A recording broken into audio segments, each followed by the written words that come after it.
Good afternoon to all of you. आवाज़ जा रही है पीछे तक? आपको पता है कि हम क्यों इकट्ठा हुए हैं यहाँ पे? चलिए, वेरी गुड। जैसा कि कुछ नए बच्चे हैं उनको मैं बता दूं कि जो हमारा मेंटरशिप प्रोग्राम है, यूथ डेस्टिनेशन का मेंटरशिप प्रोग्राम है, उसकी हम जो थर्ड स्टेज का प्रोग्राम है उसकी हम शुरुआत करेंगे 16 जनवरी से। ठीक है? जैसा कि बहुत सारे बच्चों को पता होगा कि जो स्टेज 1 का प्रोग्राम है बेसिक है, बेसिक वाले में 90 डेज का प्रोग्राम आपका ख़त्म हो गया है। ठीक है? जो स्टूडेंट 2023 में एग्ज़ाम देंगे प्री का, उनके बारे में बात हो रही है। ठीक है? सेकेंड आपका जो एडवांस है, ये आपका 140 डेज का है, ये भी ओवर हो गया है। ठीक है?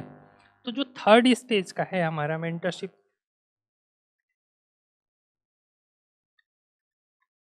टारगेट आपका 120 डेज का।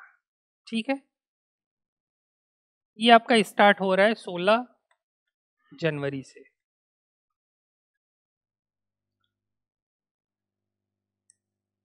28 मई को हमारा 2023 प्रीलिम्स का एग्ज़ाम है। तो आज जो भी मेंटोर्स फैकल्टी हमारे हैं जो आपको इस डेट तक की जर्नी को कंप्लीट कराएंगे, ठीक है, उस प्रोग्राम के डिटेल के बारे में हम डिस्कस करेंगे और आपके क्या कमिटमेंट होने चाहिए वो भी आपको बताएंगे। हमारे तरफ से आपका क्या प्रोग्राम होगा। ठीक है? इस प्रोग्राम के ओरिएंटेशन का आज का उद्देश्य ये था कि हम आपको 1 वीक का टाइम दें। ठीक है? कि जो भी आपकी स्टडी है, जैसे भी आप अपने चीज़ों को अरेंज करना चाहते हैं, तो 6 दिन का टाइम है। आप 6 दिन में उसको अपने तरीके से मॉडिफाई कर लीजिए, क्योंकि क्या है कि जब 16 तारीख से ये प्रोग्राम स्टार्ट होगा तो पूरी तरीके से क्या है कि ये प्रोग्राम वाइज ही आप पे काम होगा और आपको इसी तरीके से काम करना होगा। ठीक है? तो प्रोग्राम के डिटेल्स के लिए मैं विवेक सर को बुलाऊंगा कि वो आके इसको प्रोग्राम को आगे बढ़ाएं। आइए सर। हम लोगों की जर्नी साथ में ठीक ठाक रही अभी तक, है ना? अभी तक हम लोग जो पूरा ये चला रहे थे उसमें मेरा आप लोगों से यही कमिटमेंट था कि 15 जनवरी तक किसी तरह आप लोगों को अपना मेंस की चीज़ें पैक कर देनी है। उसके लिए जो लास्ट हम लोग चला रहे थे वो ये था कि आप लोग कुछ फॉर्मेटिंग करके रख लो, है ना? उसमें हमने ग्रुप बनाए थे और वो काम वो हो गया है ऑलमोस्ट। कोशिश ये थी कि अगर हम लोग पीटी की बात करें तो लास्ट ऑफ जनवरी से शुरुआत करते, लगभग हमारे पास तब भी 3.5 महीने के आसपास था, लेकिन फिर भी हमने कोशिश की कि 15 दिन और पहले शुरू कर दें ताकि कोई भी ऐसी चीज़ ना रहे कि आपको थोड़ी भी शंका ना रहे कि हमारा पीटी में प्रिपरेशन नहीं हुआ है ना। इसलिए ये हमने थोड़ा सा 15 दिन पहले इसे शुरू करने की कोशिश की है ताकि जो हमने मेहनत की है साल भर उसकी गारंटी क्या होती है, कम से कम हम पहली स्टेज को तो पास करें, तो वो होता है पीटी। इसलिए पीटी में पूरी तरह से श्योर होने के लिए ये है कि हमने 15 दिन पहले ही इसे स्टार्ट कर दिया। ठीक है? अच्छा, मेरी लगातार बच्चों से आप सबसे बात भी होती रहती है, जब भी हम किसी एग्जाम को देते हैं तो दो चीज सबसे महत्वपूर्ण होती है। पहली, आप उस एग्जाम को समझ रहे हैं, उसके नेचर को समझ रहे हैं कि नहीं, और दूसरी, आप अपने को समझ रहे हैं कि नहीं, है ना? ये दो ही स्टेज है और ये दो ही लड़ाइयां आपको लड़नी होती है। पहली जो लड़ाई है कि आप एग्जाम को समझ रहे हैं, किस चीज पे कितना एम्फेसिस करना है, वो स्ट्रेटेजी अभी मनीष सर उस पर डिस्कस करेंगे। तो आपको ये समझ में आएगा कि अगले 4 महीने में हमारा फोकस किन चीजों पर हो और जिन चीजों पे हमें फोकस नहीं रखना वो हमें वीड आउट भी कर देना है। क्योंकि होता क्या है कि कई बार वो सिलेबस इतना बड़ा हमें दिखता है, वो मटेरियल हमें इतना ज्यादा दिखता है कि कई बार हम उसमें जाके कंफ्यूज हो जाते हैं। हमारे अगर कंफ्यूजन क्लियर हो जाए और हमारे कॉन्सेप्ट पे क्लियरिटी हो जाए, ये दो चीज हमारे सबसे इंपॉर्टेंट होते हैं, है ना? कि हमें कितना पढ़ना है, कितना नहीं पढ़ना है, किन चीजों पे कितना फोकस करना है, किन चीजों को पर कम फोकस करना है, depending upon the weightage in examination. ठीक है? तो ये मनीष सर बताएंगे।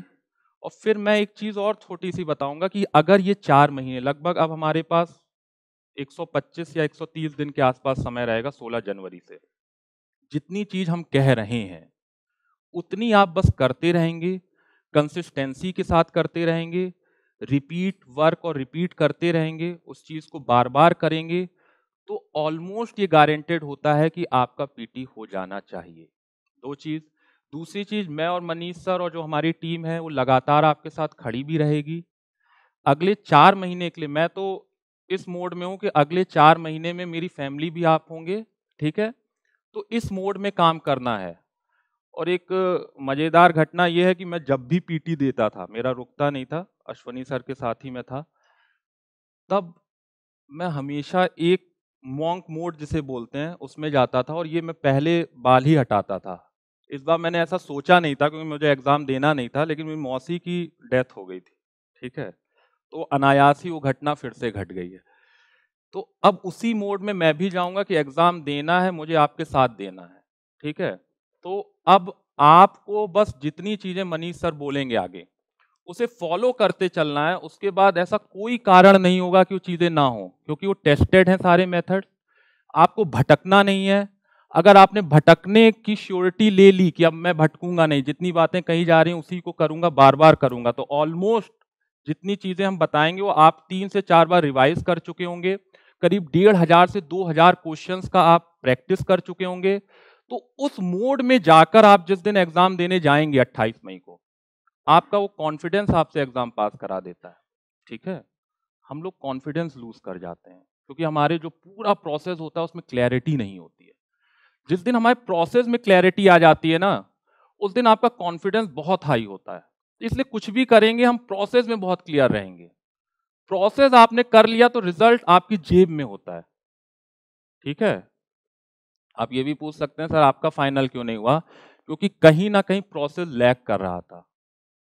और जो ये पूरा प्रोग्राम है, थोड़ा सा और मैं अगर इसके बैक में जाता हूँ, मैं और मनीष सर Z5 में एक खास यूपीएससी के प्रोजेक्ट में थे और हमारी बात यहीं से शुरू हुई थी कि सर वो प्रोसेस क्या है जो बच्चों को फॉलो करना चाहिए। क्योंकि वहाँ पे ये एकेडमिक हेड हुआ करते थे इकोलॉजी और साइंस टेक के, और मैं इंटरनल सिक्योरिटी और जीके का पूरे का था, ठीक है?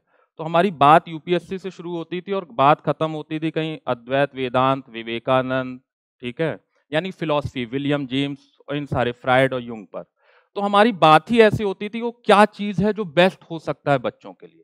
तो कोलैबोरेशन शायद वहाँ से शुरू हुआ था और बाद में मेरा अश्वनी सर से जब बातचीत शुरू हुई थी तो वो कोलैब, उनका भी यही मंतव्य था, उन्होंने यहाँ पे चीज़ें पहले शुरू भी कर दी थी।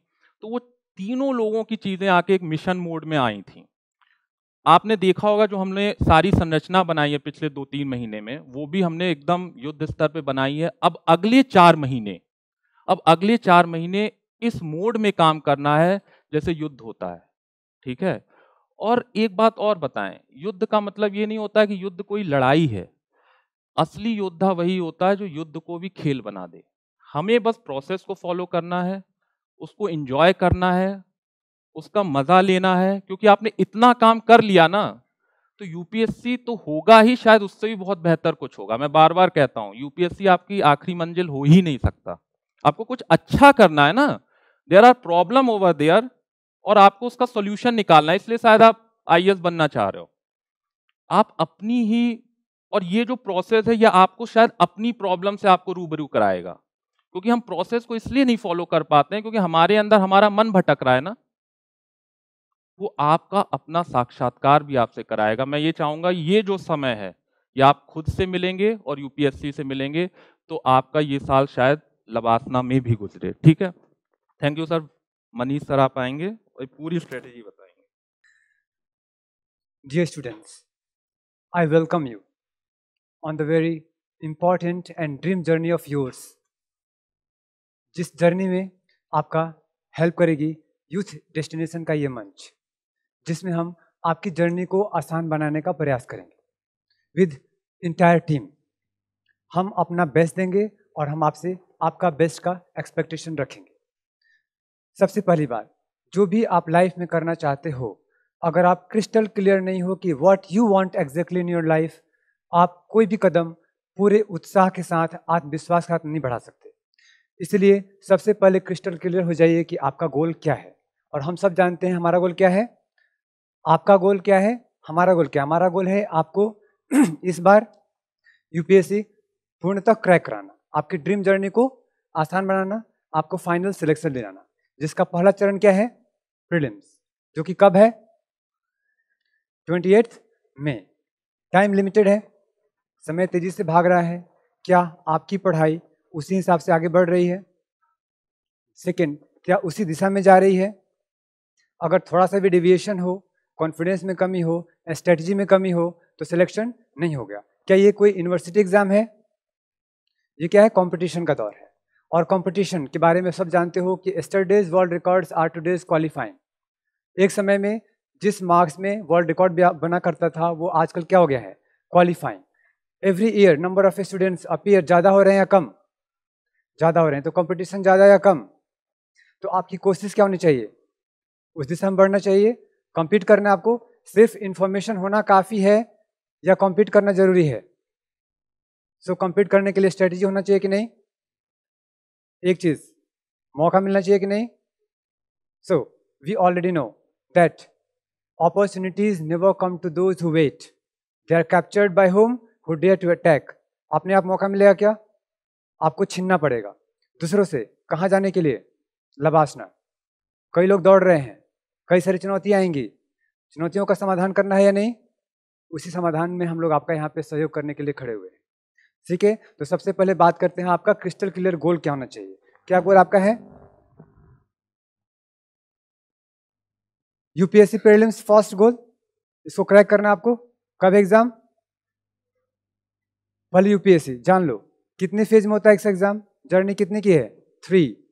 3 बैरियर्स हैं, 3 गेट हैं। उसके बाद क्या है? लबासना, पहुंचना है वहां पे।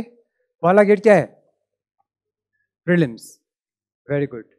दूसरा स्टेज, थर्ड, इतना नेचर क्लियर है आपका? We already know about that. Your prelims 28 में, मेंस कब होने की संभावना है? सितंबर ऑनवर्ड्स। और यहां तक क्रॉस करते हो तो कहां पहुंचोगे? इंटरव्यू में। हम आपके फाइनल सिलेक्शन तक आपके साथ हैं। ठीक है, नेक्स्ट आते हम लोग। What is this? Nature of exams. देख लो प्रीलिम्स में क्या आते हैं। पहला पेपर में क्या हमारा? जनरल स्टडीज का है। क्वेश्चन कितने होंगे? 100 मार्क्स। आवर नेगेटिव मार्किंग है या नहीं? अब आपको ध्यान रखने की आवश्यकता है। Can we meet the sound? Well, leave that. ध्यान रखने की बात है। नेगेटिव मार्किंग है या नहीं? है। तुक्का मार सकते हो वहां पे? नहीं। इसका मतलब प्रिपरेशन क्या होना चाहिए? प्रॉपर। टाइम फिक्स है या नहीं? टाइम बाउंड करना है या पूरा सोचने की आजादी है? टाइम बाउंड है, 2 आवर्स में ही करने हैं।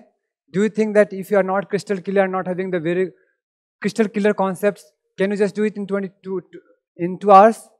No, you can't. And that's why it's very important to have crystal clear idea about your topics, crystal clear concepts about your topics and subjects. Good. Second, CSAT. कितने आते हैं question? Minimum कितने, time कितने हैं? Again negative marking. Minimum कितनी की आवश्यकता है इसको क्रॉस करने के लिए, इस स्टेज को? 1/3। How much? मिनिमम कितने क्वेश्चंस करोगे तो आप बॉर्डर क्रॉस कर सकते हो?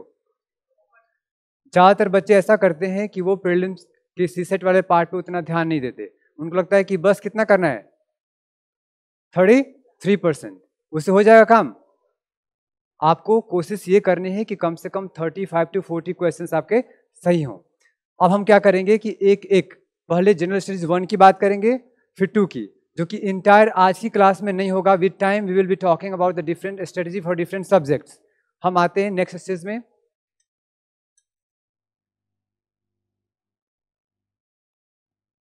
अगर बात की जाए नेक्स्ट, सबसे बात करते हैं सिलेबस की। आपकी सिलेबस में क्या पढ़ना है? सबसे पहले में क्या लिखा हुआ है सिलेबस में आपका? जनरल स्टडीज 1 की बात करें तो नॉट सीसेट। सबसे पहला टॉपिक क्या है? सिर्फ क्या लिखा हुआ वहां पे? Events of national and international importance. अब इसके अंदर तो ये पूरा का पूरा वेग है या क्रिस्टल क्लियर है? ये वेग है। यू डोंट नो कि आपको इसमें क्या पढ़ने की आवश्यकता है और क्या पढ़ने की आवश्यकता नहीं है। अभी इंडिया का मैच हो रहा है, ये भी करंट अफेयर है कि नहीं? कहीं पे राज्यपाल चेंज हो रहे हो, कई सारी दुनिया में घटनाएं हो रही हो, यूक्रेन वॉर चल रहा हो, आपको ध्यान ये रखना है कि आपको कहाँ पे फोकस करना है। यही हमारा स्ट्रेटेजी का पार्ट है। हम फोकस करेंगे with coming times we will be talking about the different topics that you should focus upon. Clear है? लेकिन हमारा आज का मेन मुद्दा इस पॉइंट पे डिस्कस नहीं करना है, हम आएंगे एक एक करके। ठीक है, आपको ये क्लियर है? सिलेबस देखोगे, सेकंड में क्या टॉपिक है? हिस्ट्री। क्या लिखा हुआ है वहां पे? क्या है? History of India and national movements. अब ये अपने आप में इतना ही है या बहुत कुछ इसमें है? Ancient, medieval, modern, somewhat post independence as well, art and culture as well, और certain impacts of the world history as well. नहीं है यहाँ पे, बट आता है नहीं डायरेक्टली आ जाते हैं कहीं ना कहीं से।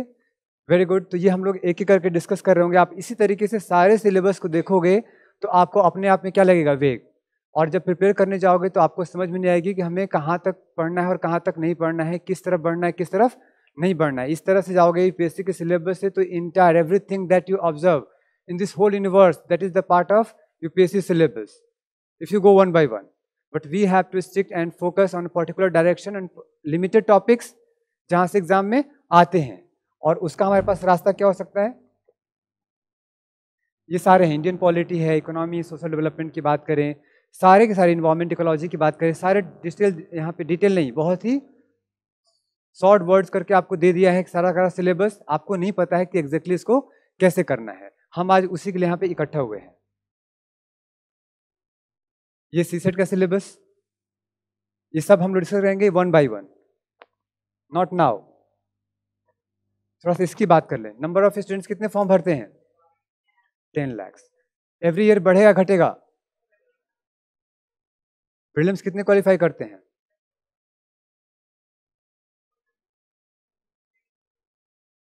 More than 90% out. मेंस कितने क्वालिफाई करते हैं? अगर आपका वैकेंसी सपोज 1000 का है तो मेंस रिजल्ट कितने का आएगा? In general 3 times. कितना? सिर्फ 3000। बच्चे फॉर्म भर रहे हैं 10 लाख, हर साल ये बढ़ता जाएगा। और मेंस कितने क्वालिफाई करेंगे? 3000। और अप्रॉक्स क्वालिफाई कितने करते हैं फाइनली? 700, समटाइम्स 800, 900, 1000। मोदी गवर्नमेंट क्या बोलते हैं? मिनिमम गवर्नमेंट मैक्सिमम गवर्नेंस का क्या मतलब होता है? Minimum government number of employ कम या ज्यादा, और गवर्नेंस ज्यादा करना है, एम्प्लॉय कितने? कम। इन जनरल आपने ये नोटिस किया होगा कि नंबर ऑफ जो वैकेंसीज होते हैं गवर्नमेंट जॉब का कम होता जा रहा है। हमारा वर्ल्ड इकोनॉमी की बात की जाए इंक्लूडिंग इंडिया, कैपिटलिज्म की तरफ धीरे धीरे शिफ्ट हो रहा है। सो कंपटीशन क्या हो रहा है? आपका टफ होता जा रहा है। तो आपको कम्पीट उसी हिसाब से करना है। तो आप देख लो कि आप कहाँ पर रहना चाहोगे। अब हम बात करेंगे किसकी? अगला स्टेज की। हमारी स्ट्रेटजी क्या होनी चाहिए। ठीक है, now let's come one by one. आपकी स्ट्रेटजी की हम बात करते हैं तो कौन सी बुक्स पढ़नी है, क्या स्टडी मटेरियल होना चाहिए। ऐसा नहीं कि हिस्ट्री के 10 बुक है सारा का सारा पढ़ लिया आपने, होगा एग्जाम। टाइम शेड्यूल होना चाहिए नहीं? कितना होना चाहिए? अगर आप 6 to 10 आवर्स का टाइम मेंटेन करते हो अभी से every day on your complete preparation, आपका जर्नी सफल हो सकता है। वो कैसे करना है we will be talking one by one with time. चलिए हम स्ट्रेटजी की बात करते हैं, प्रिपरेशन स्ट्रेटजी की।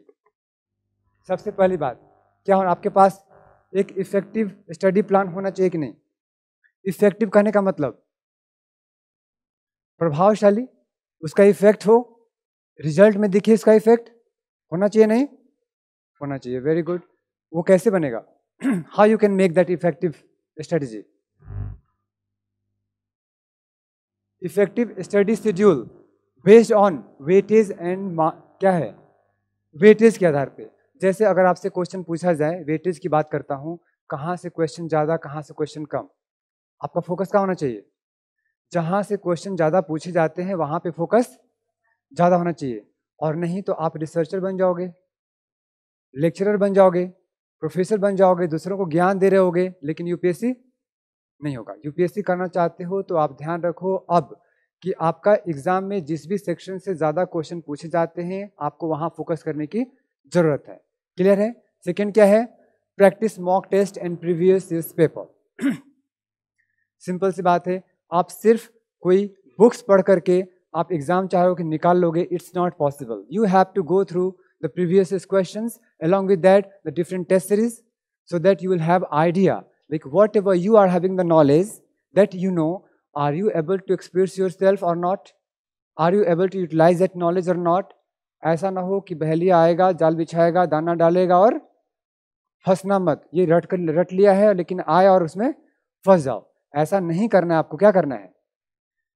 प्रॉपर ध्यान रखना है कि कहाँ से क्वेश्चन पूछे जा रहे हैं, और सबसे बेस्ट सोर्स क्या है ये जानने का कि क्वेश्चन कहाँ से पूछे जा रहे हैं। प्रीवियस ईयर पेपर, जो अपने जितने भी रिनॉन्ड इंस्टीट्यूशंस हैं इंक्लूडिंग यूथ डेस्टिनेशन, आपका जो टेस्ट सीरीज बनाएंगे क्या सोच के बनाएंगे? Based on the previous years weightage, and that is why it's very important for you to just go for the mock test and also the previous years paper. Next क्या है? Refer good books and study material. ऐसा नहीं कि कुछ भी पढ़े जा रहे हो, आए दिन नए पब्लिकेशंस आ रहे कि नहीं मार्केट में। बाजार कैसा है कंपटीशन का, अर्न करने का, सब एक से एक बुक्स आ जा रही हैं मार्केट में, but you don't know about their authenticity, and that's why it's very important for you to refer only the standard books. And from where you should start? NCERT, the first stage. NCERT पे आपका command नहीं है, यदि एक भी question गलत होता है तो आपको लगता है कि जो आपके कॉम्पिटिटर्स हैं उनका क्वेश्चन यहाँ से गलत होगा, नहीं, तो आपका भी एनसीईआरटी से जनरली एक भी क्वेश्चन गलत नहीं होना चाहिए। इसलिए एनसीईआरटी पे 100% कमांड आपको रखना है, first step. Second step, standard books. कौन बताएगा? ये हम लोग आपको बता रहे होंगे ड्यूरिंग योर इंटायर जर्नी कि एग्जैक्टली कौन सी बुक आपको फॉलो करनी है, और उस बुक में भी सारे first page to last page नहीं पढ़ना है। आपका फोकस वहां होना चाहिए जिन सिर्फ सब्जेक्ट का नहीं, टॉपिक का भी वेटेज होता है। कोई भी हम टॉपिक की आज एग्जाम्पल भी लेंगे हम लोग, जैसे आज ज्योग्राफी का एग्जाम्पल लेके देखेंगे कि किस टॉपिक से कितने क्वेश्चंस पिछले 27 ईयर्स में या लास्ट 12 ईयर्स में पूछे हैं, और जिससे ज़्यादा पूछे होंगे हम वहाँ पे फोकस ज़्यादा करना है, जिससे कम उससे फोकस कम करना है, तो वेटेज के अनुसार।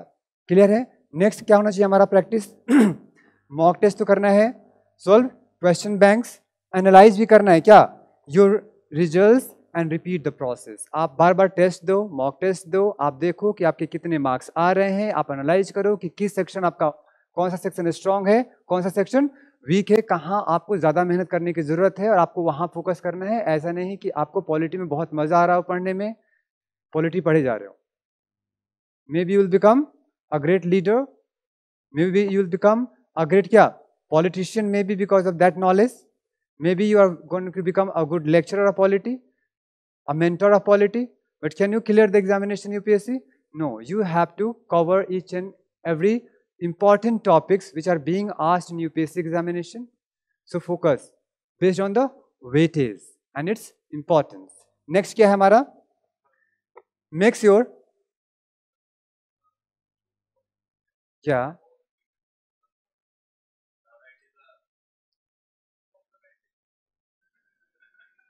Well practically we observe that, but आप सब बताओ कि पूरे दुनिया में जो पॉलिटिशियंस होने चाहिए वो लिटरेट होने चाहिए, इलिटरेट?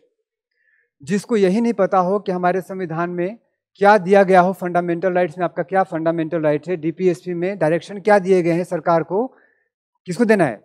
पब्लिक को। वो पढ़ा लिखा नहीं होगा तो अच्छा पॉलिटिशियन बनेगा? इसलिए हम जब भी बात करेंगे अच्छे पॉलिटिशियंस की बात करेंगे, because UPSC aspirants are the best brain in India. Who formulate the policy here? India में एक समस्या है कि नहीं, डेलीगेटेड लेजिस्लेशन का। हमारे गवर्नमेंट के 3 अंग है, कौन कौन सा? लेजिस्लेशन, एग्जीक्यूटिव का, और लेजिस्लेचर, एग्जीक्यूटिव एंड जुडिशियरी। आप कौन सा बनोगे? एग्जीक्यूटिव। 2 पार्ट है, कौन सा? Permanent and temporary. आप कौन सा बनोगे? परमानेंट। तो परमानेंट बनोगे कब? जब प्रॉपर स्टडी सबकी करोगे। और सिर्फ पॉलिटी की और अच्छा पॉलिटिशियन बनना चाहते हो तो टेम्पररी। एमएलए, एमपी, कौन सा बनना है? परमानेंट। और परमानेंट बनोगे तो टेम्पररी बनने वाला का भी रास्ता खुल जाएगा। देखना ज़्यादातर पॉलिटिशियंस आजकल ट्रेंड हो रहा है कि नहीं, once you become a DM of a particular region, district, don't you think you can do a marvelous job right there? Don't you think you can make the place in hearts of millions of people of the district? And once you are doing that, and others are doing the murders and corruption, whom do you think the people will vote for? You or the corrupt people? Time is changing now. They will vote for you. So you are having again a golden opportunity to become politicians as well. Like whatever the power you will have as a temporary executive, don't you think again the power will increase once you become what? Not temporary, permanent. Maybe you will have a chance to become PM of India. And do you think you can make any person sit on that important place जिसको कुछ पता ना हो? ऐसा देखा हमारे देश में, ऐसे पीएम को बैठा दिया गया जिसको कुछ भी ना पता हो, और कहीं बैठ सकते हो लेकिन पीएम की पोस्ट पे, सीएम की पोस्ट पे, जितने भी इंपॉर्टेंट क्यूबिकल्स हैं हमारे देश की, जहाँ पे सबसे ज़्यादा पावर की आवश्यकता होती है, पावर है, कॉन्स्टिट्यूशन ने दिया है, वहाँ पे सिर्फ अच्छे लोग बैठने चाहिए। और अगर कोई गलत बैठ रहा है तो कौन रोकेगा? आप सब।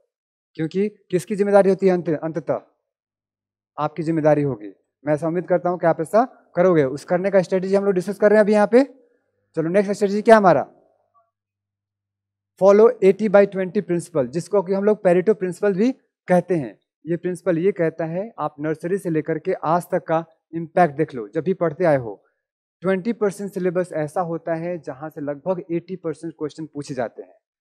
और हमारी आज की स्ट्रेटेजी उसी के बारे में है कि वो 20% सिलेबस है क्या, जहां पे आपको ज़्यादा फोकस करना है, रिजल्ट ओरिएंटेड स्टडी करना है और फाइनली सिलेक्शन लेना है।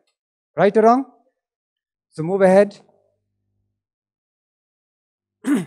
लगभग अगर हम बात करते हैं किसकी, every year about 15 to 20 questions कहाँ से पूछे जाते हैं? करेंट अफेयर से। हम स्ट्रेटेजी करंट अफेयर की बाद में फिर भी डिस्कस करेंगे अभी, लेकिन थोड़ा सा मैं आपको एक ओवरव्यू देता हूँ। कई बार क्या होता है कि हिस्ट्री, पॉलिटी, ज्योग्राफी, इकोनॉमी आप इतना ज़्यादा ऑक्यूपाइड हो जाते हो कि करंट अफेयर को अभी नहीं पढ़ते हो, और बाद में यही करंट अफेयर क्या बन जाता है? Part of history. और हिस्ट्री पढ़ने में ज़्यादातर बच्चे कितने इंटरेस्टेड होते हैं सबको पता है। रसिया यूक्रेन वॉर चल रहा है, इसको आज पढ़ना बेहतर है या 1 साल के बाद हिस्ट्री में पढ़ लोगे कि क्या हुआ था? कौन एनरिचिंग होगा? कौन आपका ब्रेन बूस्टिंग होगा? कौन आपका एक्सपीरियंस ज़्यादा बढ़ाएगा? और कौन आपको इस काबिल बनाएगा कि आप एक अच्छा एडमिनिस्ट्रेटर बन सको आज का? इसलिए जो दुनिया में आज हो रही है, घटना घट रही है, उस पर आपको अपनी बारीक नज़र बनाए रखना है, उसको महसूस करते जाना है। क्योंकि जो भी करंट में घटना घट रही है, कुछ अच्छा और कुछ बुरा। जो अच्छा होगा आपको अपॉर्चुनिटी देगा और अच्छा करने का, और जो बुरा होगा वो आपके लिए चैलेंज होगा। और as a administrator, as a civil servant, आपको उन्हीं समस्याओं का समाधान करना होगा। क्लियर है? तो इसीलिए करंट अफेयर से रहना बहुत ज़रूरी है। क्योंकि जितने भी आप देखते हो, पेपर 1 छोड़ दो यूपीएससी का, ज्योग्राफी एंड हिस्ट्री। पेपर 2 क्या है? Polity, international relation, current affair होगा कि नहीं? 70 to 80% question only from the current affair. Third क्या आएगा पेपर 3 में? Economy, environment, disaster, science tech. 80 to 90% question कहाँ से आएंगे? Current affair. सो अगर करंट आप इग्नोर करोगे तो अब अच्छा एडमिनिस्ट्रेटर वैसे भी नहीं बन सकते। सपोज करो आपको पैसे इन्वेस्ट करने हो शेयर मार्केट में, बैंक में पैसे जमा करना हो, कहीं किसी बिजनेस इन्वेस्ट करना हो, आपको पता ही ना हो कि करंट में क्या चल रहा है। ऐसे बैंक में पैसे रख दो जो डूबने वाली है। जब अपने पैसे को नहीं बचा सकते, जनता के पैसे बचा पाओगे? It's very important that you should have idea that's what's going around the world and you should be well familiar with the same. Good. So next क्या हमारा है? देखो ध्यान से, अगर ये इतना इंपॉर्टेंट है तो कम से कम कितना करंट अफेयर कवर करना चाहिए? वैसे आइडियली 2 साल या कम से कम 1.5 साल का आपको आइडिया होना चाहिए कि पिछले 1.5 सालों में कौन सी इंपॉर्टेंट घटनाएं घटी हैं, क्योंकि उससे एक्सपेक्टेशन होता है क्वेश्चन पूछे जाने की। और यदि कोई बहुत ही शॉर्ट ऑफ टाइम जा रहा हो तो कम से कम 1 साल का तो पढ़ ही लो। हालांकि मैं रेकमेंड करूंगा कम से कम 18 महीने का आपका कंप्लीट कंट्रोल होना चाहिए, कवरेज होना चाहिए किस पे? करंट अफेयर का।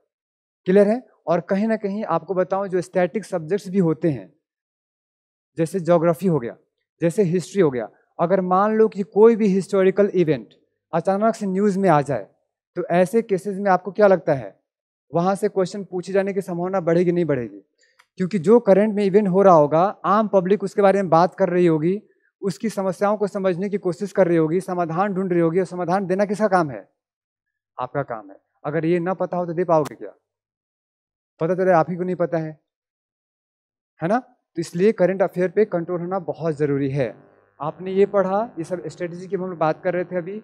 सबसे important strategy comes here, revision is की टू द यूपीएससी। अगर आप रिवाइज नहीं करोगे, आज जो मर्जी पढ़ लिया आपने, ट्रिपल तलाक से लेकर के इंदिरा साहनी के सब न्यूज में हो रहा है अभी अभी, जो भी घटनाएं घट रही हैं, जो उससे संबंधित आर्टिकल्स हैं, जो उससे संबंधित कुछ की वर्ड्स हैं, टेक्निकल वर्ड्स हैं, जो आम बोलचाल की भाषा में हम प्रयोग नहीं करते हैं, do you think you will be able to recall that during the examination without revision? Can you recall all the articles, important articles right here in this classroom? No, so it's very important to revise and revise. Why revise? Because it's UPSC. You cannot revise only in one case, when you fall in love with entire subjects of geography. क्योंकि जिसको आप बहुत दिल से प्यार करते हो, आप सब अपने लाइफ में एक्सपीरियंस कर सकते हो, you all are adult here.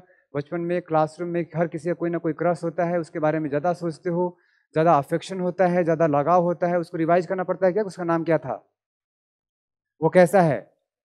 तो एक तो तरीका क्या है कि आप क्या करो कि हर एक सब्जेक्ट में इंटरेस्ट पैदा कर लो, इतना ज़्यादा लगाव हो जाए, पैशनेट हो जाओ कि आपको भूले ही ना। लेकिन इन जनरल ऐसा नहीं होता, क्योंकि सब्जेक्ट्स बहुत वाइड हैं। किसी का पॉलिटी अच्छा होगा, किसी का ज्योग्राफी, किसी का इकोनॉमी, किसी का इन्वायरमेंट, किसी का साइंस, और जिसका जो अच्छा होता है, बहुत इंटरेस्ट आता हो, मज़ा आता है, उसको रिवाइज करने की जरूरत कम पड़ती है। लेकिन कुछ ऐसे सब्जेक्ट्स भी होते हैं जिसमें हमारा कमांड उतना अच्छा नहीं होता, वो इतनी इंटरेस्टिंग टॉपिक नहीं होती, बट आफ्टर ऑल हमारा डेस्टिनेशन क्या है? यूपीएससी क्रैक करना। और जो यूपीएससी खरीद रही है, हमें बेचना पड़ेगा। Sell what the buyer is buying, UPSC is buying all this subjects, you will have to sell. कहाँ से? किताब दे दोगे या अंदर होना चाहिए? अंदर होने के लिए क्या करना पड़ेगा? रिवाइज करना पड़ेगा, बार बार उसको पढ़ना पड़ेगा। तो हम रिवीजन की भी स्ट्रेटेजी आपसे अलग से शेयर कर रहे होंगे, बट अभी के लिए सिर्फ हम बात करें क्या कि ये करने की आवश्यकता है। It's our first session and that's why simply we are trying to make you aware that what exactly you have to do, how you have to do, we will be telling in the coming sessions. Got that? Now come to the next, believe in yourself and maintain the consistency. अगर consistency नहीं होगी तो होगा exam, अगर खुद पे विश्वास ना हो तो होगा एग्जाम। और खुद पे विश्वास करने का तरीका क्या है?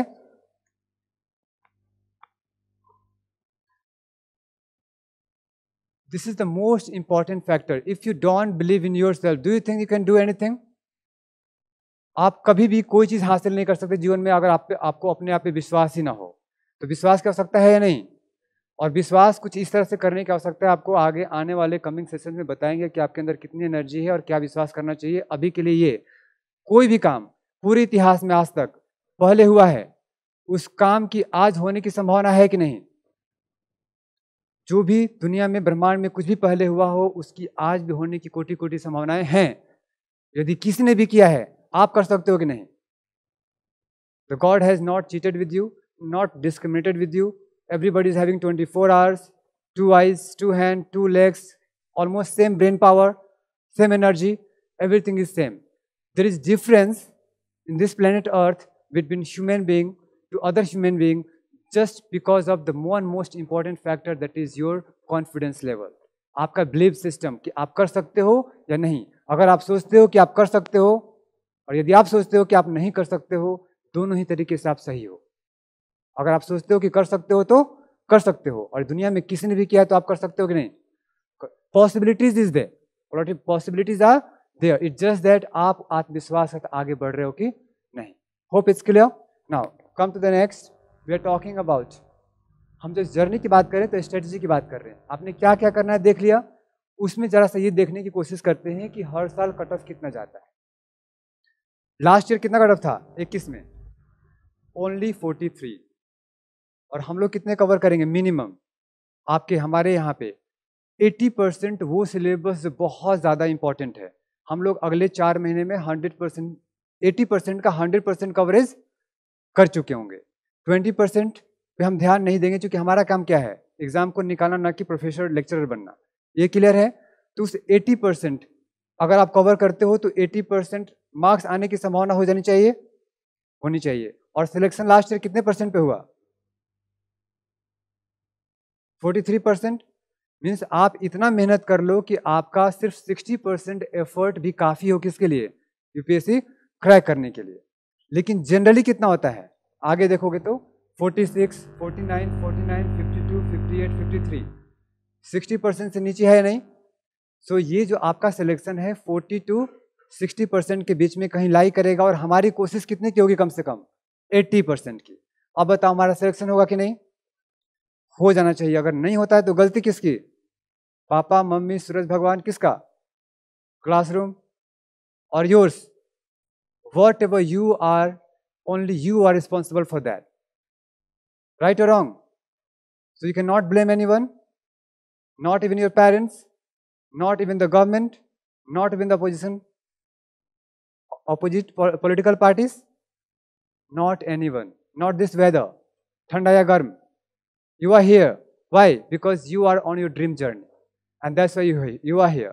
And if you give your best, then nature will give your best or not. What you give, you just take the same or not. ना दुनिया में कुछ लेके आए थे, ना कुछ लेके जाओगे, ना मन से, ना कर्म से, ना वचन से। तो ऐसा करो, इतना लेन देन करो कि यहां से कहां पहुंच जाओ। यूपीएससी को देने के बारे में सोचो, वो भी आपको देगी। आप क्या दोगे यूपीएससी को, अपना एफर्ट, अपना नॉलेज, अपना कमिटमेंट। यूपीएससी क्या देगी, रिजल्ट, मौका, किस बात के लिए, आपके भविष्य को सुनहरा बनाने के लिए। Very good. So cut off clear है, लगभग 50-60 क्वेश्चंस करके आ जाते हो करेक्ट, तो चांसेस बन जाएगा। अपने कोशिश करना है कि 80 क्वेश्चंस हमारे क्या हो जाएं, सही। क्लियर है, आउट ऑफ 100 कितने, 80 की कोशिश करेंगे। इसकी स्ट्रेटेजी और फर्दर डिस्कस कर रहे होंगे। ये क्रिस्टल क्लियर हो गया, गोल कहां तक पहुंचना है, very good.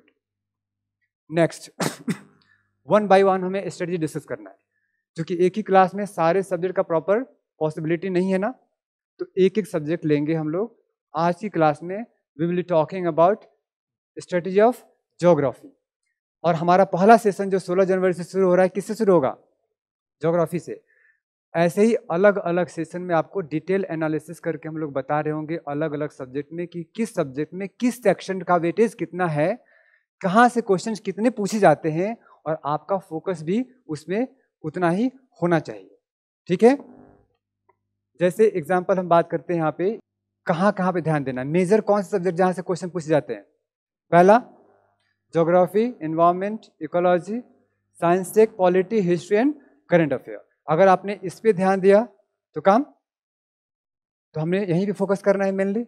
Now come to the next, एक थोड़ा सा करंट अफेयर की बात कर रहे हैं हम लोग कि जितने भी सब्जेक्ट्स हैं उसके करंट एस्पेक्ट से क्वेश्चन पूछे जाते हैं, नहीं पूछे जाते हैं, तो आपका करंट अफेयर का सोर्स क्या होना चाहिए, ये आइडिया होना बहुत जरूरी है।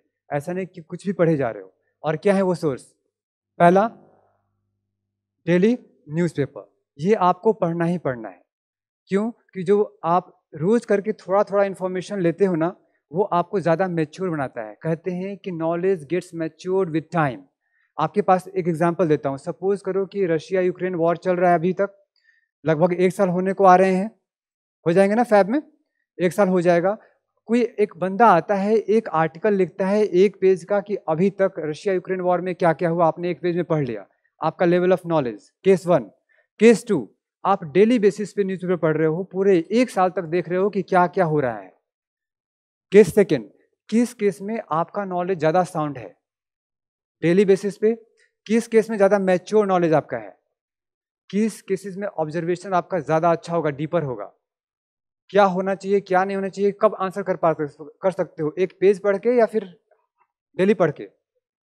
और सेकेंडली, जब कोई एक लेख पढ़ोगे तो किसी एक व्यक्ति का ओपिनियन होगा, वो हो सकता है कि प्रो रशियन हो सकता है कि प्रो यूक्रेनियन हो। ऐसे केसेस में जो भी आपके आइडियाज बनेंगे, जो भी नोट्स लिख रहा होगा, वो तो एक तरफ का मत ज़्यादा डालेगा, दूसरे को गलत बनाएगा, है या नहीं। तो क्या आप किसी पॉलिटिकल पार्टी में हो, आपको बीजेपी या कांग्रेस या आम आदमी पार्टी या किसी एक को सपोर्ट करना है, अगेंस्ट करना है, क्या आपको देश के लिए काम करना है, जनता के लिए काम करना है। तो आपके पास एक बैलेंस्ड नॉलेज होना चाहिए। और सबसे इंपॉर्टेंट क्या है कि दुनिया में कोई भी आज ऐसा एक भी ऑथेंटिक सोर्स नहीं है जिसको आप पढ़ोगे और आपके पास एग्जैक्ट आइडिया हो जाएगा कि क्या सही क्या गलत है।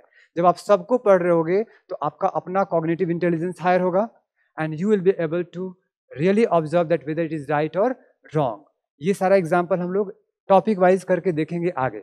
नेक्स्ट, इसमें आपका पढ़ लो कोई भी एक। अगर हिंदी में पढ़ोगे तो कौन सा पढ़ना बेहतर है? आपको पता होना चाहिए कौन सा? जनसत्ता। देखो, जिसको जो सोर्स लगता है बेहतर पढ़ सकता है। हालांकि जनसत्ता भी अच्छा है और दैनिक जागरण का राष्ट्रीय संस्करण भी अच्छा है। जब भी आप पेपर पढ़ो तो ध्यान रखो कि राइटर के आइडियोलॉजी पे नहीं जाना है, आपको देखना है फैक्ट कि हो क्या रहा है। वो कुछ भी ओरिएंटेशन दे, आपको अपना माइंड भी यूज करना है कि जो भी वो लिख रहा है सही है गलत है, होना क्या चाहिए। इंफॉर्मेशन से अवेयर रहना आपको। Next, summary of PIB. जो भी गवर्नमेंट रिलीज करेगी, जो भी इंपॉर्टेंट उसको लगेगा रिलीज कर रही होगी वहां पे। पीआईबी गवर्नमेंट का है या प्राइवेट है? तो जो भी गवर्नमेंट न्यूज दे रही है तो आपसे एक्सपेक्ट करेगी कि उन न्यूज के बारे में आपको आइडिया हो। So it's very important, at least you should have idea about the gist of the same. Next क्या है? एक year book. Year book government का है या प्राइवेट? कौन लॉन्च करता है? मैं नाम नहीं बोल रहा हूँ, मनोरमा या कोई भी। ईयर बुक जो लॉन्च होता है कौन लिखवाता है? कोई भी, हम अपना लिख सकते हैं। ईयर बुक लिखते हैं क्या? ये अगेन गवर्नमेंट लॉन्च कर रही होती है। और साथ में अगर मैं इकोनॉमिक सर्वे की बात करूं तो कौन देता है डेटा? गवर्नमेंट दे रहती है। तो ये सारे पे आपका कमांड कंट्रोल आइडियाज होने चाहिए कि नहीं? And that's why it's very important. And finally, एक आपने देखा होगा हमारे पूरे टीवी टेलीविजन, जिसको हम इडियट बॉक्स बोल सकते हैं आजकल, वहाँ न्यूज़ देखना खतरे में पड़ने जैसा है। You will not going to get the exact or authentic information from the news channels, frankly speaking, right from the here. Despite being the fourth pillar of our democracy, they are not really क्या अपना effectively काम कर रहे हैं क्या? वो justify कर रहे हैं अपने रोल को? नहीं। ठीक वैसे जैसे most of the you here in the classroom are not justifying the time given by your parents and the opportunity that the life has given you. Proper नहीं दे पा रहे हो, ऐसा है या नहीं? 100% यूज कर रहे हो टाइम का, रिसोर्सेज का? नहीं कर रहे हो। नहीं करोगे तो सिलेक्शन के चांस कम।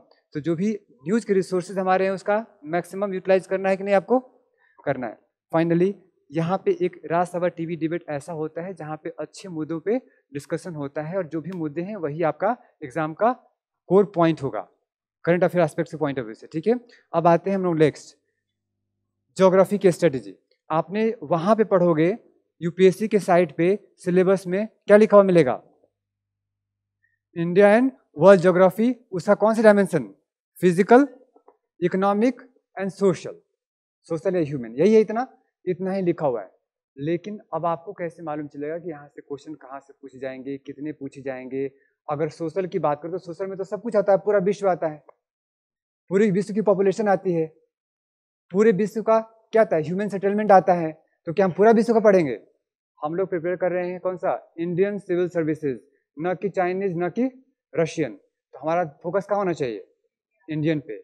आइडिया लग रही है? तो इसी चीज को थोड़ा सा डिटेल एनालिसिस करके देखते हैं हम लोग एक सब्जेक्ट का। कौन सा? ज्योग्राफी। मैं आपसे ये वादा है कि आप सिर्फ एक बार इसको देख लोगे प्रॉपर, आपको खुद एहसास हो जाएगा कि आपको किस दिशा में बढ़ना है। एंड नाउ जो आपका आत्मविश्वास है अभी प्रिपरेशन के लेवल का, वो बढ़ जाएगा। क्योंकि अक्सर मैं देखता हूँ आप जो रिवीजन कर रहे हो, पढ़ रहे होते हो, आपका जो अप्रोच होता है और जो ये देखने के बाद होगा, खुद देखोगे उसमें 80 और अ ग्लेयरिंग डिफरेंस देखोगे। 80 difference, a glaring difference in your preparation. कैसे? Let's come one by one. सबसे पहले सब्जेक्ट वाइज वेटेज देखो। हर साल हम किसकी बात करने जा रहे हैं अभी? ज्योग्राफी की। तो देखो, ज्योग्राफी 2012 में कितने क्वेश्चन पूछा गए थे? 17। 13 में 15, 16 में 7, 17 में 18 में 19, 20, 21, 10। ये क्लियर है? मिनिमम 10 से कितना जा रहा है? 17-18 तक। और आप जानते हो कि ज्योग्राफी एक ऐसा सब्जेक्ट है जो कई सारे सब्जेक्ट के साथ ओवरलैप करता है नहीं? जैसे इकोनॉमी से करेगा नहीं? आयरन इंडस्ट्री की बात करो, इकोनॉमी ज्योग्राफी है नहीं? फॉरेस्ट की बात करो, इन्वायरमेंट ज्योग्राफी है कि नहीं? बात समझ में आ रही है? एग्रीकल्चर ज्योग्राफी वहां पे है कि नहीं? जब ओवरलैप कर लोगे तो ओवरऑल जो क्वेश्चन पूछने की पॉसिबिलिटीज हो जाएंगी, जो आंसर करने की पॉसिबिलिटी होगी, वो 10 से 12 होगी या ज्यादा हो जाएगी। तो यही हमें देखने की जरूरत है कि कैसे इसको प्रिपेयर करना है। तो एक वेटेज मालूम चल गया आपका। आउट ऑफ अगर 50 क्वेश्चन मान के चलो या 55 क्वेश्चन मान के चलो आप कर लेते हो तो क्या हो जाएगा? प्रीलिम्स डन, गेट पार। उसमें ज्योग्राफी की अहमियत कितनी की परसेंट की है? परसेंटेज पूछो तो आउट ऑफ 50 अगर 10 क्वेश्चन भी आता है तो कितना परसेंट हो गया? सीसेट भी पढ़ना आप लोगों को। 50 में अगर 10 आता है तो कितना परसेंट हुआ? 20%। और 10 क्या है? मिनिमम आ सकते हैं 18, 20 भी, मीन्स ये कितना हो सकता है परसेंटेज? 40% तक रोल प्ले कर सकता है at the max. Minimum 20 and maximum 40% तक रोल प्ले कर सकता है क्या? ज्योग्राफी आपके सिलेक्शन में। और ये 20-40% की क्या वैल्यू होती है आपको बताने की आवश्यकता? Very good. अगर समझ में ना आए तो जिस दिन आपके पॉकेट में पैसे भेजते हैं पेरेंट्स, उसका कहा जाए कि ज़्यादा नहीं 40% पैसे डोनेट कर दो, दान कर दो, या किसी दोस्त को दे दो, जाओ पार्टी कर लो, और फील करना कैसा लगेगा। हमने 21 तक देखा था, ज़रा सा 22 देखते हैं, क्योंकि हमें ये भी देखने की आवश्यकता है कि डिफ़िकल्टी लेवल अलग अलग सब्जेक्ट्स में कैसे होते हैं, क्योंकि किस टॉपिक पे ज़्यादा इंटेंस होकर के पढ़ना है, डीप स्टडी करनी है, और किस सब्जेक्ट में क्या करना है, एक एवरेज लेके चलना है, और किसको सरफेशियल लेके चलना है। जैसे कुछ ऐसे इवेंट्स होंगे जिसको सिर्फ आइडिया होना चाहिए कि हाँ ये हुआ, क्वेश्चन आता है कि नहीं, this word is related with which of the following, ऐसा आता है, सिर्फ रिलेशन पूछा। जैसे मैं एक एग्जांपल दे रहा हूँ, फिलोसिलिकेट्स एक वर्ड बोला, can you tell anyone here in this classroom, students I am talking, phyllosilicates is related with, किससे रिलेटेड है? अब मान लो ये नॉलेज डिटेल में जानना जरूरी इसके बारे में नहीं है, क्योंकि यहाँ पे क्वेश्चन कैसा पूछ रहा है, इस तरह का नेचर क्या होता है, surficial, means you need to be well aware about सिर्फ ये है क्या, किससे रिलेटेड है, बस इतना ही जानना है। समझ में आया? निर्भया कांड पता होना चाहिए कि किससे रिलेटेड है ये कांड, बैंक लूटने से है या रेप केस से है। कुछ एक ऐसे होते हैं इश्यूज जो सिर्फ क्या चाहिए आपको, सरफेशियल। कुछ होते हैं जिसमें आपका नॉलेज मॉडरेट लेवल तक होना चाहिए, सिर्फ सरफेशियल नहीं और बहुत डीप नहीं। अगर हम बात करें ज्योग्राफी की तो क्वेश्चन पूछेगा कितने, 2022 की बात करो, number of question from geography 12, और उसका लेवल क्या है, मीडियम। इसका मतलब क्या है कि जब ज्योग्राफी पढ़ रहे होगे तो बहुत डीप रिसर्च नहीं करना है और बहुत सरफेशियल भी नहीं पढ़ना है, आपको एक मॉडरेट अप्रोच लेकर के चलना है, बुद्धा को फॉलो करना है, ठीक है? या ISIS को, ISIS मतलब एक्सट्रीम डिसीजन, ये होना चाहिए, ये नहीं होना चाहिए। इसमें क्या करना है आपको, मॉडरेट लेके चलना है आपका लेवल, बहुत रिसर्च नहीं करनी है और बहुत सरफेशियल नहीं पढ़नी है। क्वेश्चन भी देखा आपने, hope you understand the value of geography. कितना 20 to 40% तक हो सकता है आपके प्रिपरेशन में। अब एक एक करके हम बाद में देख रहे होंगे कि किस तरीके से आप जैसे आते हो, एंशिएंट हिस्ट्री कैसे क्वेश्चन पूछ जाते हैं, डिफिकल्ट। मेडिवल हिस्ट्री कैसे क्वेश्चन पूछ जाते हैं, डिफिकल्ट, लेकिन पूछे कितने गए। अब समझ में आ रही है कि आपकी स्ट्रेटजी कैसी होनी चाहिए। फर्दर डिस्कस कर रहे होंगे हम लोग अलग सब्जेक्ट का, लेकिन फिलहाल फोकस करते कहाँ, ज्योग्राफी पे। तो नेक्स्ट मूव अहेड। अब ये सिलेबस एक तो दिया था किसने, UPSC ने, और एक सिलेबस दे रहे हैं हम लोग आपको कि आपको ज्योग्राफी को डिवाइड कर दिया अलग अलग सेक्शंस में, और उस सेक्शन में आपको कहाँ फोकस करने की जरूरत है, ठीक है? ये पूरा का पूरा दिया है, ये स्लाइड आपको दे दी जाएगी। हम लोग 1 by 1 इसको डिस्कशन नहीं कर रहे होंगे, सिर्फ नाम पढ़ने कोई मतलब नहीं बनता है। We are not here to waste our time, we are here to really make addition और वैल्यू बढ़ाना है अपने टाइम का। तो ये देखो, बेसिक्स ऑफ इंडिया में क्या पढ़ना है देख लिया हमने। फिर क्या है, फिजिकल फीचर्स इंडिया की बात करें तो क्या पढ़ना है। फिर हम क्या देखते हैं यहाँ पे, रिवर सिस्टम। ऐसा ना हो कि सिर्फ 3 पढ़ के आ गए, एग्जाम में ये सारे रिवर सिस्टम से क्वेश्चंस आते हैं, ठीक है? अभी देखेंगे भी आगे चल करके किस तरह से क्वेश्चंस आते हैं, तो आपको समझ में आएगा इसकी रेलेवेंस क्या है। इसमें बस इतना पढ़ना है, ऐसा नहीं कि इंडिया में कितने रिवर्स हैं, अगर देखे जाओ तो हजारों हो सकते हैं, बड़े छोटे मिला करके सब पढ़ोगे या फिर लिमिटेड, वही लिमिटेड पढ़ने की आवश्यकता है, पूरा रिवर नहीं। फिर अगर क्लाइमेट की बात करें तो क्लाइमेटोलॉजी की, जब क्लाइमेट की बात करोगे तो मेनली कौन से ऐसे सेक्शन है जहां से क्वेश्चन पूछे जाते हैं और आपको वहीं तक स्ट्रिक्ट रहना है। जो बाकी का एरिया है जहां से क्वेश्चन आ भी सकता है, एक हार्डली या नहीं आएगा, तो उस पर फोकस करने की जरूरत नहीं है, क्योंकि हम स्ट्रेटेजी की बात करें कि कैसे हमें क्वालिफाई करना है। नेक्स्ट इस तरह से ह्यूमन ज्योग्राफी की बात कर लो, वही डेमोग्राफी, पॉपुलेशन सेंसस की बात कर रहे होते हैं हम लोग। ये सारा हमारा सिलेबस इंडियन का हो गया। Next agriculture, flora fauna, economic and infrastructure की बात कर लेंगे। ये सब क्या क्या पढ़ना है ये बताया आपको, और कहाँ ज़्यादा फोकस करना है ये अभी बताएंगे थोड़ी देर में। आप जब वर्ल्ड ज्योग्राफी की बात कर रहे हो तो जियोमॉर्फोलॉजी पढ़ना होता है, उसमें बहुत कुछ दुनिया में है, लेकिन आपको कहाँ फोकस करना है, सिर्फ यहाँ पे। और यहाँ भी कहाँ फोकस करना है एग्जाम्पल के तौर पे। अब मान लो ये टॉपिक है, अर्थ का ओरिजिनेट कैसे हुआ, अर्थ का मूवमेंट क्या है, अर्थ का इंटीरियर क्या है, हमारा different endogenic and exogenic processes क्या है, आगे क्या है वेदरिंग इरोजन। अब इसमें कुछ कलेक्ट कर पा रहे हो? अभी जोशीमठ कांड हुआ, क्या हुआ, इंसिडेंस हुआ, क्या हुआ वहां पे, सब्सिडेंस हुआ। पढ़ते हो वेदरिंग में या नहीं पढ़ते हो? पढ़ते हो सब्सिडेंस। इसका मतलब क्या हुआ कि इस साल के लिए ये टॉपिक इंपॉर्टेंट हो गया, जहां से क्वेश्चन पूछा जा सकता है। तो इसके सारे कॉजेज ये आपको पढ़ना चाहिए। तो यही ध्यान देने की जरूरत है कि जो भी सिलेबस में है और करेंट से जुड़ा हुआ है तो फोकस ज्यादा रखना है, क्वेश्चन आ सकता है। फिर क्या है, folding and faulting, continuous process चल रहा है। Earthquake, volcanoes. अब अर्थक्वेक पढ़ोगे तो बेसिक्स पढ़ लिया, लेकिन रिसेंट अर्थक्वेक कहाँ पे आया, जो मेजर होगा आइडिया होना चाहिए। एपिसेंटर कहाँ था, आइडिया होना चाहिए। मेजरमेंट किस में करते हैं, रिक्टर में या मर्केली में, आइडिया होना चाहिए। Got that? Next, continental drift theory, convectional current theory, palaeomagnetism, sea floor spreading and plate tectonic. अब इसमें रिसेंट अप्रैल 2022 में एक नया रिसर्च आया है, पता है किस पे, सी फ्लोर स्प्रेडिंग पे। अब इन सब में सबसे ज्यादा इंपॉर्टेंट कौन हो गया? तो आपके लिए देखा जाए यहाँ पे तो दो टॉपिक, कौन सा, एक एंडोजेनिक एक्सोजेनिक फोर्सेस और दूसरा कौन सा आ गया, सी फ्लोर स्प्रेडिंग। अभी इससे क्वेश्चन एक्सपेक्टेड होगा कि नहीं होगा? तो आपको मेन फोकस क्या होना चाहिए, समझ में आई जो मैं बताना चाह रहा हूँ? क्लियर है ये? इसी तरीके से हम देखा जियोमॉर्फोलॉजी पूरा। फिर क्या देखोगे, क्लाइमेटोलॉजी में ये सारे टॉपिक्स आपको कवर करने हैं। फिर क्या देखेंगे हम लोग, ओशनोग्राफी में ये, बायोजियोग्राफी में। हालांकि ये वाला पार्ट ओवरलैप करता है पूरी तरह से इन्वायरमेंट से मेनली। नेक्स्ट आ जाओ, अब बात करते हैं जो हमने पढ़ा सारा, कहाँ से क्वेश्चंस पिछले 27 ईयर्स कह लो या फिर 12 साल जब से सिलेबस चेंज हुआ है, कितने पूछे गए क्वेश्चन, कौन से सेक्शन से, हमें आइडिया लग जाएगा कहाँ पे ध्यान देने की आवश्यकता है। ये पूरी रात कई सालों की मेहनत से कई लोगों ने डेवलप किया हुआ है, उसमें हम लोगों का काफ़ी जोरदार इनपुट रहा है। आप देखो खुद ही महसूस करोगे। जैसे पहला क्या है, फिजियोग्राफी ऑफ इंडिया प्लस में मैपिंग, इंडिया की बात करो। टोटल 25 क्वेश्चन पूछे गए पिछले 12 सालों में, कितने, 25। पर ईयर क्वेश्चन कितने, किसी साल 2, किसी साल 3। बताओ इंपॉर्टेंट है या नहीं, ध्यान यहाँ देना की आवश्यकता है नहीं? किधर ये इंडिया के कॉन्टेक्स्ट में कहाँ से पूछा गया, physiography plus mapping, very important. अभी हम लोग अलग से डिस्कस कर सकते हैं, जैसे मैपिंग कहाँ से क्वेश्चन आ सकता है।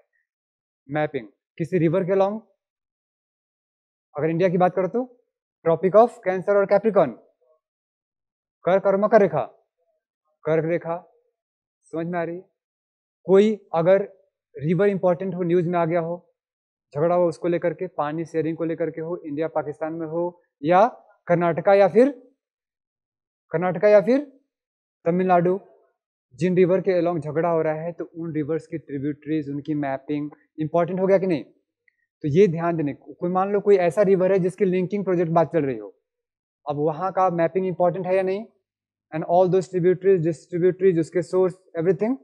सो hope you got idea. So आपको सबसे पहले बहुत फोकस करना है कहाँ पे, फिजियोग्राफी एंड मैपिंग, इंडिया के कॉन्टेक्स्ट में।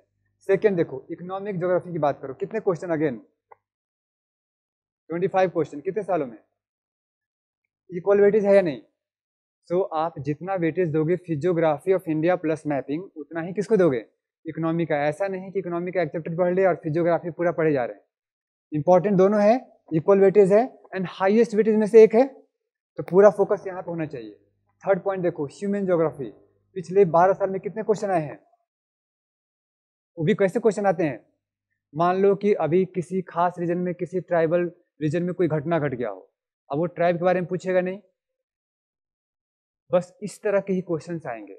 मान लो अभी अभी रिसेंट सुना था, सुप्रीम कोर्ट ने हाइट बढ़ा दिया, किसका, कौन सा प्रोजेक्ट, कौन सा डैम जिसका हाइट बढ़ाने का परमिशन दिया गया, मेडा पास्कल जिसका अपोजिशन कर रही थी, अपोज कर रही थी, सरदार सरोवर डैम, कौन सी नदी पे है, कौन सी नदी, नर्मदा। अभी अभी उसके पानी लेवल बढ़ने से लगभग 105 गांव को क्या करना पड़ा, शिफ्ट करना पड़ा, रिहेबिलिटेट करना पड़ा। अब ये बहुत बड़ा गवर्नेंस इशू है कि नहीं, तो आपके लिए इंपॉर्टेंट होगा कि नहीं? तो इस तरीके से आपको फोकस करके एग्जाम पे ध्यान देने की आवश्यकता है। अगर ट्राइब्स आ जाते हैं या सेंसस की बात की जाए, सेंसस कब हुआ था लास्ट टाइम? 11। वो डेटा इतना रेलेवेंट है क्या आज? तो क्या लगता है वहां से क्वेश्चन पूछी जा सकती है क्या? नहीं पूछी जा सकती है। मेंस होता तो सुना होगा, अभी भी रिसेंटली बिहार में जातिगत जनगणना होने जा रही है, तो मेंस का क्वेश्चन बन सकता है, लेकिन प्रीलिम्स में अभी हुआ नहीं है तो नहीं आएगा। तो यहाँ पे फोकस कम करना है आपको ह्यूमन ज्योग्राफी पे। क्लियर इतना? नेक्स्ट जियोमॉर्फोलॉजी की बात करो, कितने क्वेश्चन पूछा है? 12 इन 12 ईयर्स। 12 इन 12 ईयर्स, हर साल कितना? एक क्वेश्चन। सिलेबस क्या है? सबसे ज्यादा, सबसे वास्ट क्या है पूरी की पूरी ज्योग्राफी में? जियो। और क्वेश्चन कितने आएंगे? एक।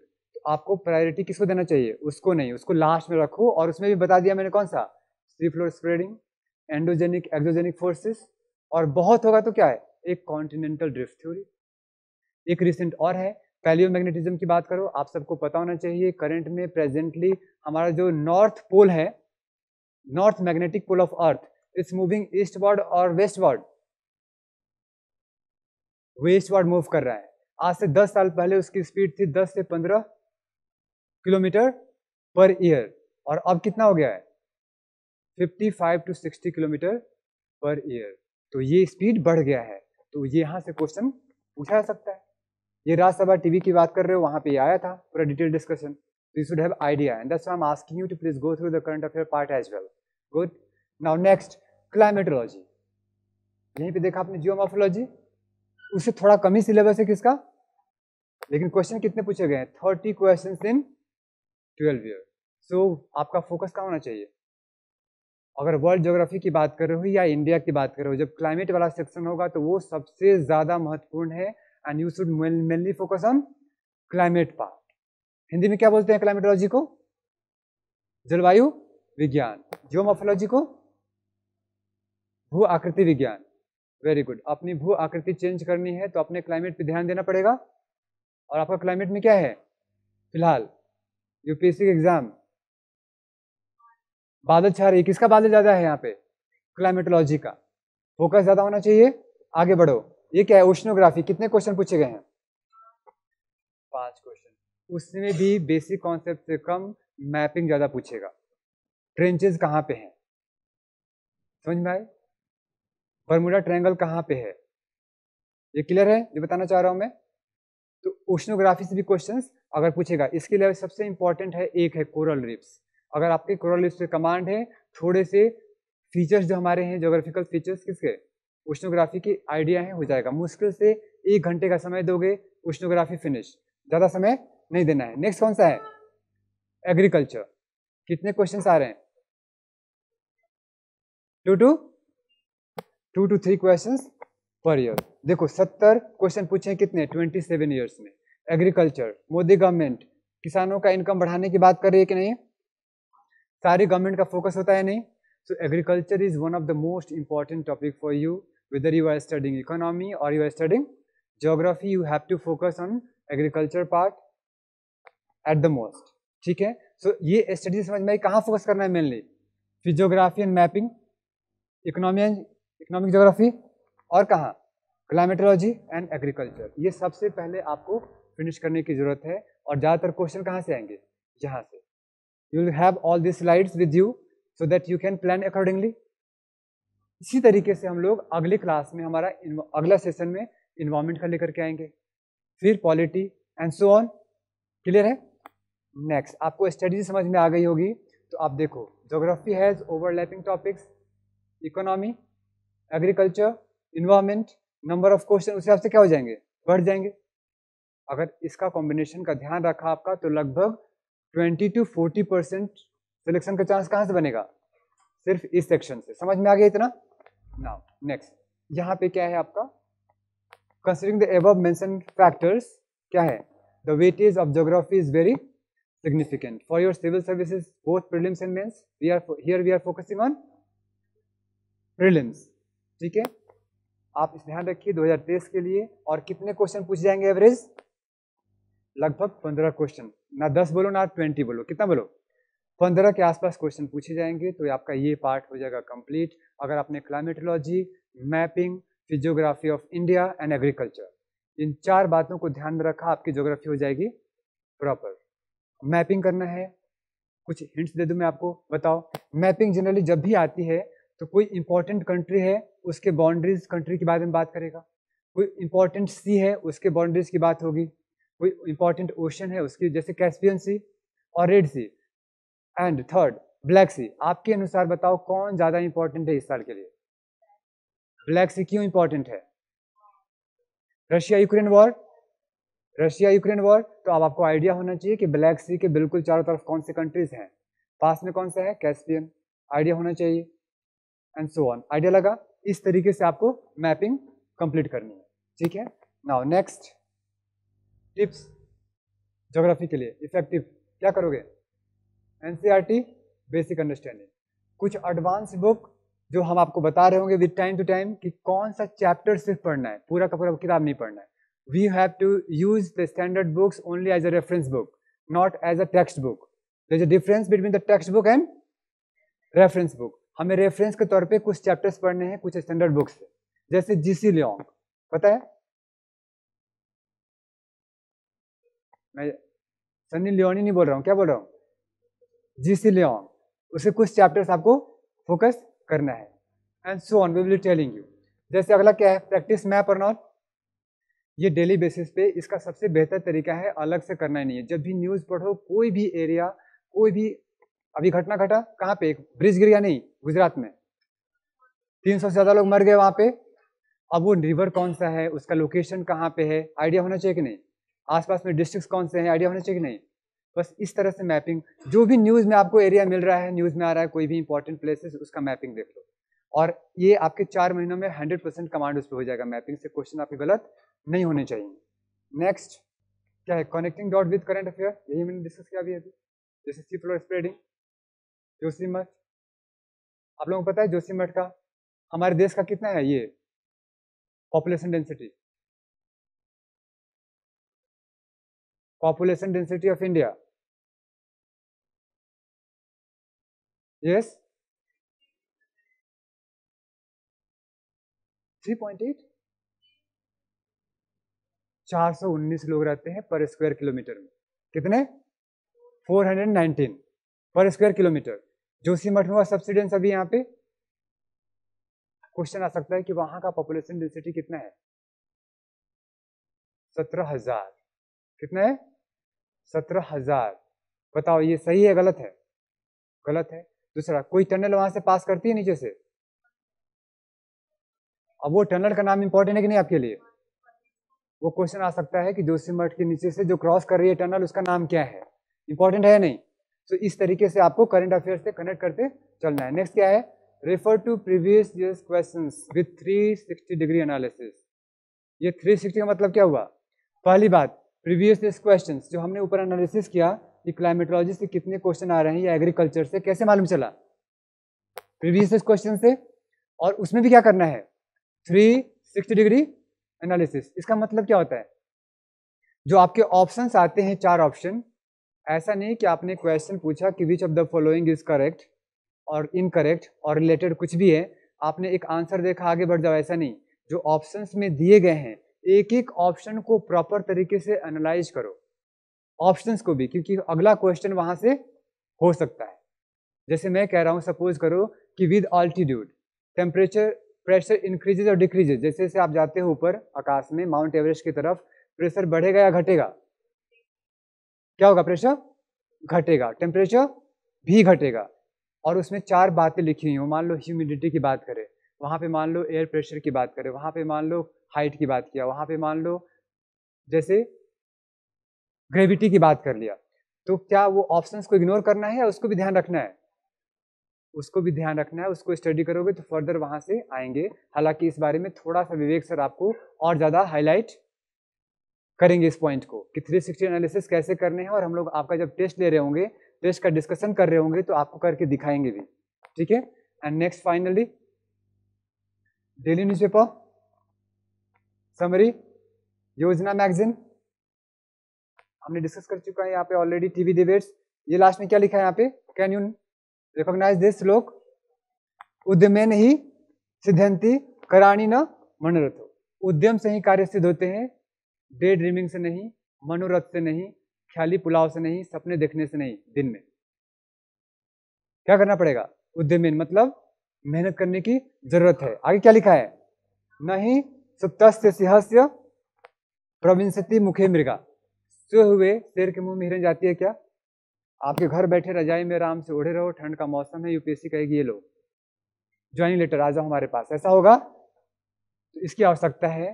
सो it is all about your geography strategy, got that?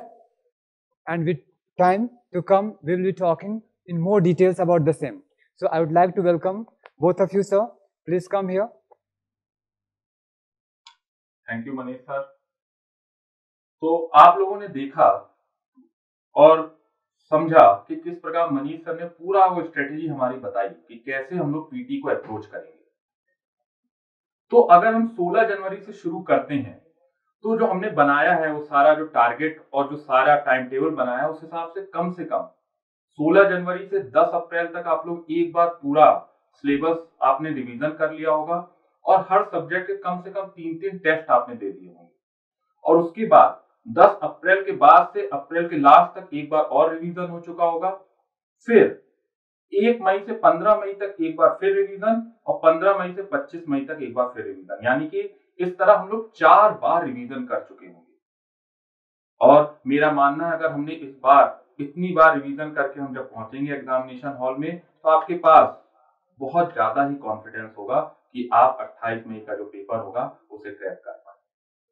तो इसी के साथ आप सभी को हम लोग शुभकामनाएं देते हैं, लेकिन उससे पहले हमारी टीम को आप एक एक करके देख लें, जिनसे 2 लोगों से आपकी मुलाकात हो चुकी है। अश्वनी सर से आइए सर प्लीज। मनीष सर आइए please. Thank you. Vivek sir आइए प्लीज। विवेक मिश्रा सर हैं ये और मैं विवेक सिंह हूं। विवेक मिश्रा सर प्लीज आइए सर। अमरीश सर। तो इस तरह ये हमारी टीम है और हम मिलकर एक ऐसी स्थिति पैदा करने की कोशिश करेंगे कि आपका जो सर्वश्रेष्ठ सहयोग हो सकता है इस पूरी जर्नी में वो हम आपका कराने की कोशिश करेंगे। इसी के साथ हम सबकी तरफ से आप शुभकामनाएं लीजिए और हमारी बेस्ट विशेस आपके साथ हैं। Wish you all the best.